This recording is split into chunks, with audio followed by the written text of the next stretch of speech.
இந்த மாதிரி நார்மலாக இருக்கிற ஃபோட்டோவை எப்படி இந்த மாதிரி எடிட் பண்ணுறதுன்னு இந்த வீடியோவில் நான் உங்களுக்கு சொல்லித்தரேன். அதுவும் ஃபோன்லேயே சிம்பிளாக எடிட் பண்ணலாம். இந்த மாதிரி டிப்ஸ் அண்ட் டிப்ஸை தெரிஞ்சுக்க நம்மளோட வீடியோவை லைக் பண்ணிவிட்டு நம்ம சேனலை ஃபாலோ பண்ணிக்கோங்க. ஃபஸ்ட்டு உங்கள் ஃபோனில் ப்ளே ஸ்டோர் ஓப்பன் பண்ணிக்கோங்க. ப்ளே ஸ்டோரில் போயிட்டு நான் சொல்கிற அந்த ஆப்பை டவுன்லோட் பண்ணிக்கோங்க. So first app Lightroom AI photo editor. இந்த ஆப் ப்ளே ஸ்டோரில் அவைலபிள் இருக்குது. ஸோ இந்த ஆப்பை டவுன்லோட் பண்ணிக்கோங்க. Second, preset and filter for எல்லா. இந்த ஆப்பும் ப்ளே ஸ்டோரில் அவைலபிள் இருக்குது. இதையும் டவுன்லோட் பண்ணிக்கோங்க. டவுன்லோட் பண்ணிவிட்டு ஃபஸ்ட்டு Lightroom இந்த ஆப் ஓப்பன் பண்ணிவிட்டு ஃபஸ்ட் உங்களுக்கு எந்த ஃபோட்டோ எடிட் பண்ணணுமோ அந்த ஃபோட்டோ ஃபஸ்ட் இதில் இம்போர்ட் பண்ணிக்கோங்க. நான் என்னோட ஃபோட்டோ இம்போர்ட் பண்ணிட்டேன். இம்போர்ட் ஆகிடுச்சு. இப்போது செகண்டாக நான் சொன்ன எல்லா ஃப்ரீ ப்ரெசெட் இந்த ஆப் ஓப்பன் பண்ணிங்கன்னா இதோட இன்டர்ஃபேஸ் இப்படி தான் இருக்கும். இதில் நிறைய ப்ரெசெட்ஸ் கொடுத்துருப்பாங்க. இதில் உங்களுக்கு எந்த ப்ரெசெட் பிடிச்சிருக்கோ அதை ஃபஸ்ட் டவுன்லோட் பண்ணிக்கோங்க. இது எனக்கு பிடிச்சிருக்கு. ஸோ நான் அந்த ப்ரெசெட் டவுன்லோட் பண்ணிக்கிறேன். ஸோ டவுன்லோட் ஆகிடுச்சு. இப்போது நீங்கள் Lightroom ஆப்பை ஓப்பன் பண்ணிக்கோங்க.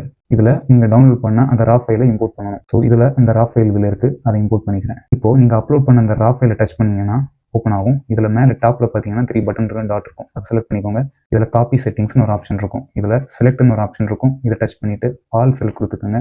டிக் பட்டனை கிளிக் பண்ணிக்கோங்க. ஸோ செட்டிங்ஸ் காப்பி ஆகிடுச்சு. ஸோ பேக் வந்துட்டு இப்போ உங்களோட நீங்கள் எந்த ஃபோட்டோ எடிட் பண்ண நினைக்கிறீங்களோ அந்த ஃபோட்டோவை டச் பண்ணிவிட்டு அதுக்குள்ளே போய்க்கோங்க. இதில் மேலே 3 டாட் பட்டன் இருக்கும். அந்த டாட்டை செலக்ட் பண்ணிவிட்டு பேஸ்ட் செட்டிங்ஸ் கொடுத்துக்கோங்க. சிம்பிள். ஸோ அந்த ஃபோட்டோ மாதிரியே இங்கேயும் காப்பி ஆகிடுச்சு. பாய்.